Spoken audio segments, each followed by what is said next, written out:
Pintu teater 2 telah dibuka. Para penonton yang telah memiliki karcis dipersilakan memasuki ruangan teater.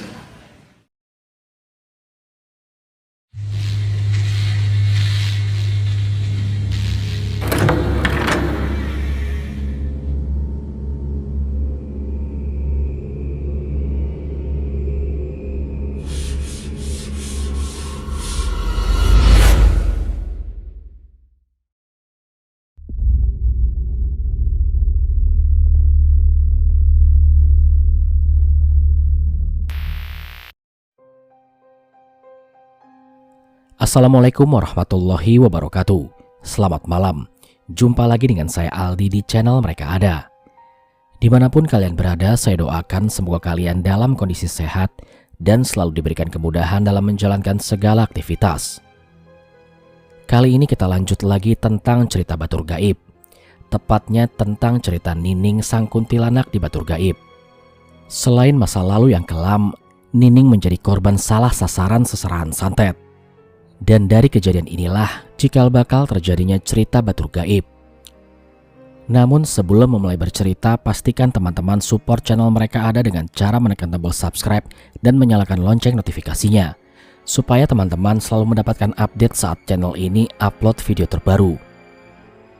Untuk itu tanpa banyak basa-basi lagi, mari kita mulai ceritanya.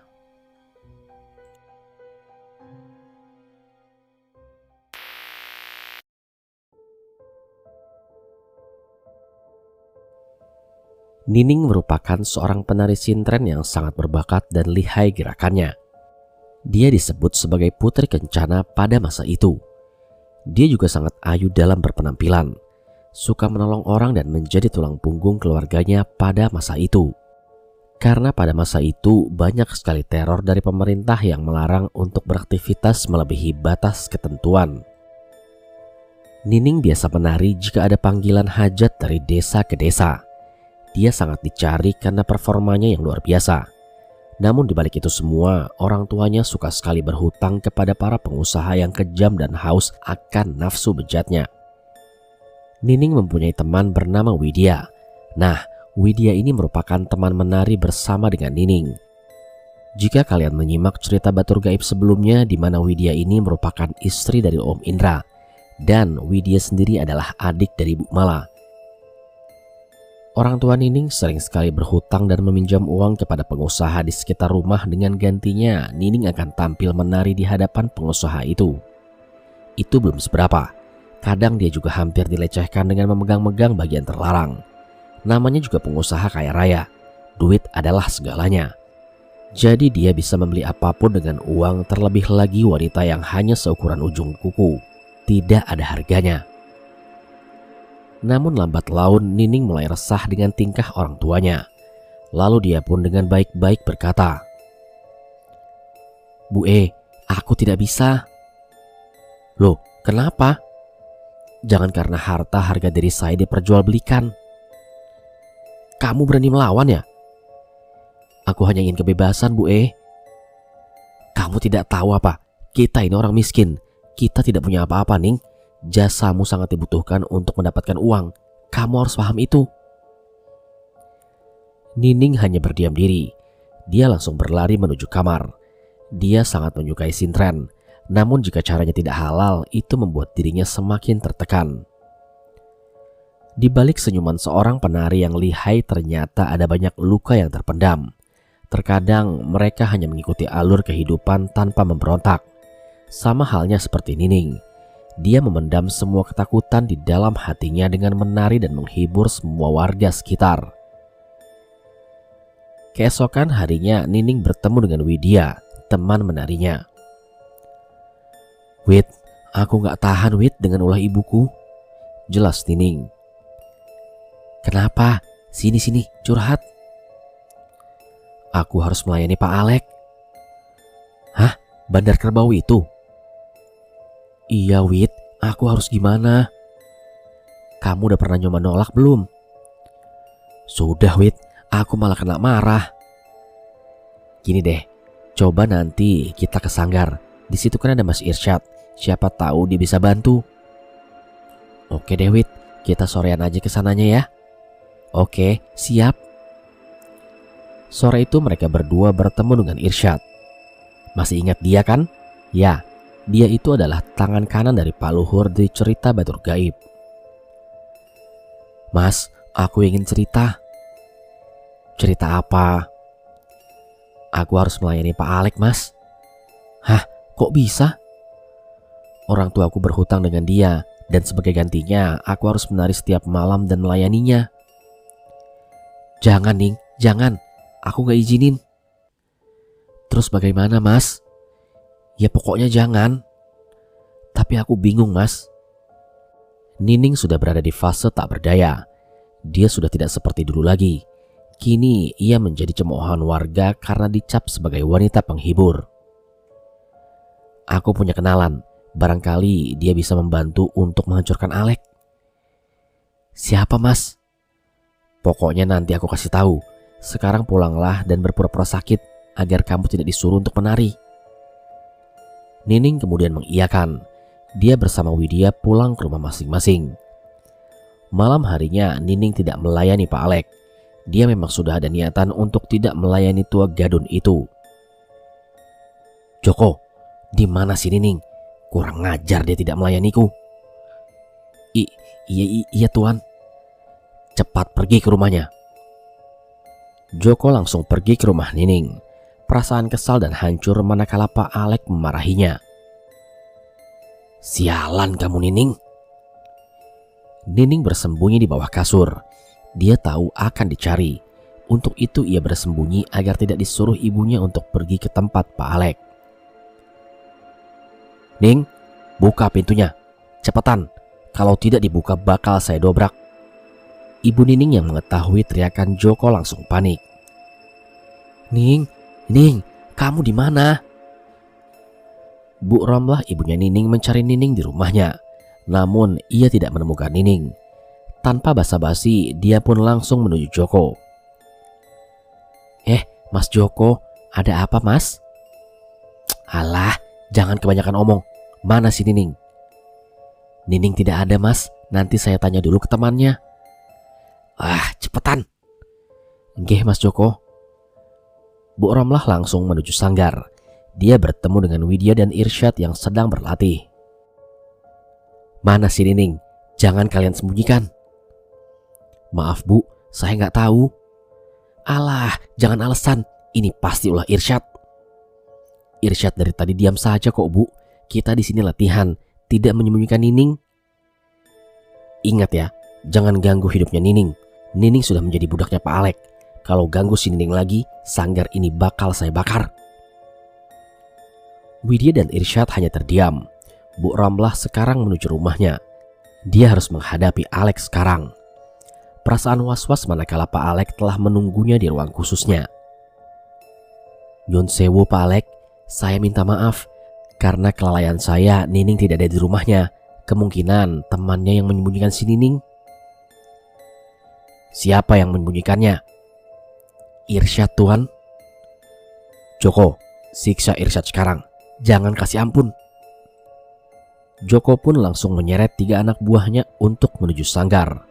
Dia berniat untuk menyiksa Irsyad. Irsyad, sini kamu. Maaf, ada apa? Alah, jangan berpura-pura tidak tahu. Irsyad kemudian diseret menuju sawah. Dirinya dicambuk hingga baju yang digunakan tersobek-sobek akibat pukulan cambuk yang amat keras. Irsyad! Teriak Widya segera menghampiri. Dia pun memukul salah satu suruhan Pak Alek dengan batu. Darahnya mengalir deras. Dasar perempuan bodoh! Teriak Joko. Dia pun langsung menjambak kepala Widya dan menjatuhkannya bersamaan dengan Irsyad. Jangan sekali-sekali kamu ganggu Nining. Kalian para bajingan akan mati di tanganku. Lihat saja nanti. Joko hanya tersenyum sambil berbisik di telinga Irsyad. Orang bodoh itu ada 2. Satu orang yang tidak tahu kemampuannya, dan yang kedua orang yang banyak ngomongnya. Irsyad hanya terdiam menatapi tubuh Joko yang besar. Dia tampak dendam dengan perbuatan semena-menanya. Syad, sudah, jangan dilawan. Saya sudah tidak kuat menghadapinya sendiri, mentang-mentang atasannya bos kerbau. Syad, sudah, jangan diteruskan. Kita harus bersama-sama melindungi Nining. Iya, itu pasti. Widya membawa Irsyad menuju sanggar. Dia mengobati luka Irsyad. Sepertinya hari ini banyak sekali masalah. Jangan dibawa perasaan, dijalankan saja. Widya terus memberi support kepada Irsyad untuk bersama-sama melindungi Nining. Joko kemudian kembali menuju tempat Pak Alek. Mukanya berbinar-binar dan sumringah. Sepertinya ada yang sedang senang nih. Ya senanglah bos, kan tugasnya saya pukulin orang. Bagaimana keadaan Irsyad? Aman bos, babak belur. Ya sudah, lihatkan saja dulu siapa suruh melawan bos Alek. Keesokan harinya, Nining pun menuju sanggar untuk menengok Widya dan Irsyad. Namun yang ditemuinya hanyalah Widya. Wid, pipinya kenapa? Habis jatuh? Bukan Ning, biasa anak muda. Loh, maksudnya gimana? Gak ada apa-apa Ning, cuma luka kecil. Kamu dipukuli ya? Sini coba lihat. Nining tahu itu bukan luka jatuh, namun luka yang disebabkan oleh pukulan seorang oknum. Mana Irsyad? Irsyad ada di rumah Ning. Nining pun langsung menuju rumah Irsyad. Dirinya yakin bahwa Irsyad pun sama halnya seperti Widya. Langkah kakinya pun dipercepat. Jantungnya berdebar keras. Dia sedang melihat seorang laki-laki duduk di depan rumah dengan sekujur tubuh penuh dengan luka lebam. Ning, ada apakah... Udah mas, cepat bicara. Siapa yang membuatmu seperti ini? Bukan Ning, bukan siapa-siapa. Kecelakaan biasa kok, besok juga sembuh. Bohong kamu mas. Iya Ning, serius. Syad, jangan jadi orang yang sok kuat. Kalau seperti ini sama saja saya merasakan sakit. Nining pun meninggalkan Irsyad. Namun baru saja melangkah beberapa langkah, Irsyad pun memanggilnya. Ning. Nining pun terdiam. Dia mulai menengok ke arah Irsyad.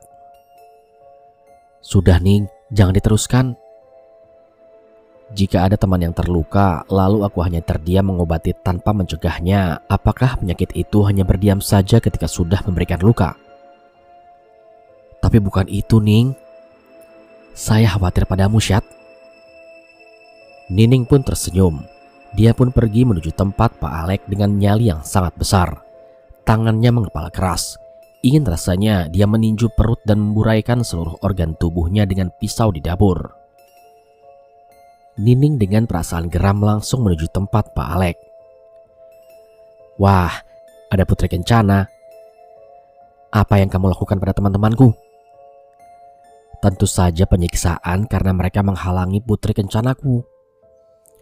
Aku bukan pelayanmu, tua bangka. Bicaralah yang sopan Putri Kencana, hutangmu sudah menumpuk tinggi. Tanpa jasamu, mungkin orang tuamu sudah kusiksa hari ini. Nining mulai menghela nafas. Aku bukan pelacur. Kamu bukan pelacur, tapi orang tuamu lah yang menjadikan kamu seorang pelacur sungguhan. Aku adalah seorang penari. Kamu tidak menari untuk alam, tapi alam yang menjadikanmu budak penari. Cukup Alek, jangan pernah mengganggu teman-temanku lagi, atau aku akan membunuhmu. Lancang sekali kamu. Nining tidak mempunyai rasa takut di dalam dirinya. Yang dia inginkan hanyalah kebebasan dan kenyamanan. Ning, kamu harus sadar dengan posisimu. Kamu itu hanyalah budak nafsuku. Aku gak sudi bersenggama dengan manusia kotor macam babi sepertimu. Tiba-tiba sebuah tamparan keras tepat mengenai pipi Nining. Perasaannya berubah. Kini dia baru saja ditampar oleh seorang yang belum pernah dia dapati tamparan dari siapapun itu. Bahkan orang tuanya sendiri. Nining masih memegangi pipinya. Ning, aku gak bermaksud. Nining pun tak bisa menahan rasa sedihnya. Dia berlari meninggalkan tempat Pak Alek. Tamparan itu tidak hanya membekas di pipinya, namun membekas pula di hatinya. Rasanya dia tidak punya harga diri hingga tubuhnya tak mampu dihormati.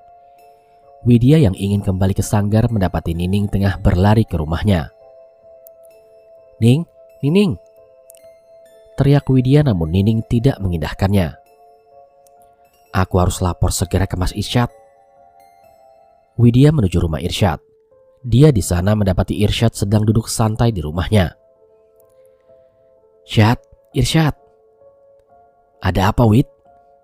"Nining, Nining." "Kenapa Niningnya?" "Gak tahu, coba saja ke sana."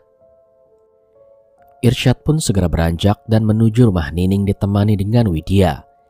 Nining masih dalam keadaan trauma. Dirinya sangat membenci perbuatan yang dilakukan oleh Pak Alek.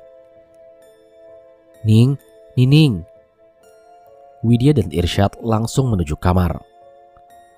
"Kamu kenapa?" "Aku gak apa-apa, Syad."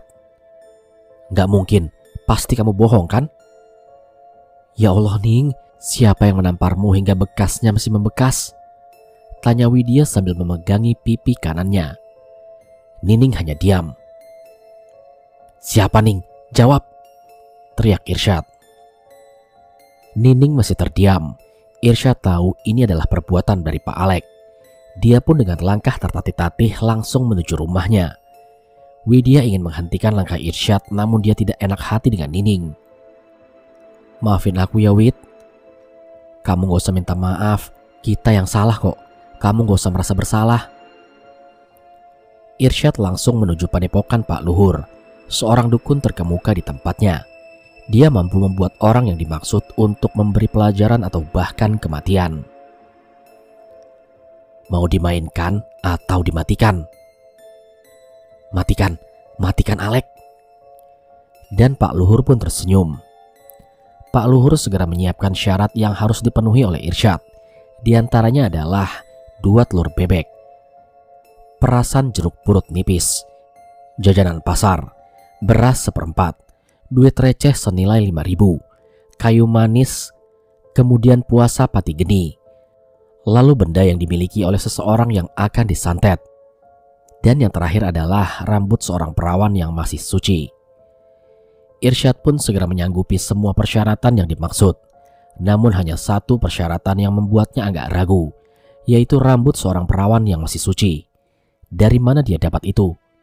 Dia masih takut dengan mengambil keputusan yang menurutnya sangat fatal itu. Apakah Nining masih perawan ya? Dia berpikir tentang Nining. Aku yakin dia masih perawan. Mana mungkin dia melakukan sesuatu yang sangat fatal itu? Keesokan harinya dia langsung mencari telur bebek yang berukuran besar di salah satu pasar di Cirebon. Katanya dia harus memesan telur endok ini dan harus menunggu selama berminggu-minggu. Waduh, masih ada gak ya? Tanya Irsyad dengan hati penuh kebingungan. Lalu dia menuju sebuah rumah tua yang menjajakan aneka telur. Dia menemui seorang nenek tua lengkap dengan pakaian antiknya. Mulutnya sedang memakan sesuatu seperti sirih dan menatap wajah Irsyad dengan pandangan yang dingin. Irsyad mendekati nenek tua itu sembari menyodorkan sebuah tulisan dari secari kertas yang berbunyi, "Saya ingin membeli telur bebek." "Berapa?" "2 saja." Nenek tua itu kembali menuju rumahnya dan membawakan 2 telur bebek yang dimaksud. "Ingin buat apa?" "Ingin buat seserahan, Nek."